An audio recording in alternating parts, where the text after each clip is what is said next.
Welcome back to news. Kakinada జిల్లా కరప మండలంలో revenue అధికారులు పెట్రోల్ బంకులను పరిశీలించారు. ఎంఆర్ఓ తుమ్మల దుర్గాప్రసాద్, ఎంపీడీఓ శ్రీనివాస్ ఆధ్వర్యంలో బంకు యాజమాన్యాలతో చర్చించి పెట్రోల్, డీజిల్ సరఫరా నిరంతరంగా జరిగేలా చర్యలు తీసుకోవాలని సూచించారు. వరి కోత మిషన్లకు అవసరమైన ఇంధనాన్ని ఫామ్ ఆధారంగా టిన్నుల ద్వారా సరఫరా చేయాలని తెలిపారు. అలాగే ఆక్వా రైతులకు విద్యుత్ సరఫరా కొనసాగుతోందని, ఎటువంటి ఆందోళన అవసరం లేదని అధికారులు భరోసా ఇచ్చారు.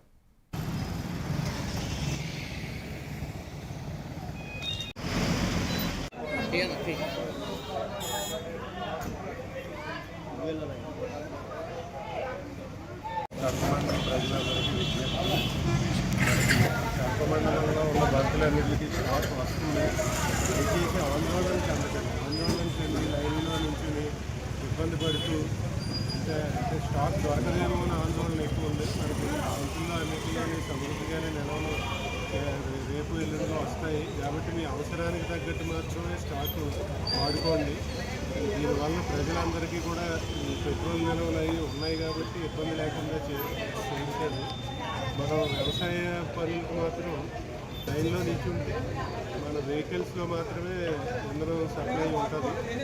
మెయిన్ ఏంటంటే ఆందోళన చెందదు.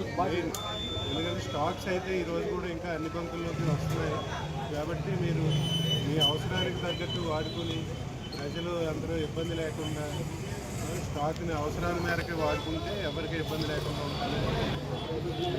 యాక్వా గురించి కలెక్టర్ గారు నిన్న ఆల్రెడీ ఇన్స్ట్రక్షన్స్ ఇచ్చారు. యాక్వాలో అసలు కరెంటు కోత ఉంటేనే యాక్వాకి మనకి డీజిల్ కోత ఉంటుంది.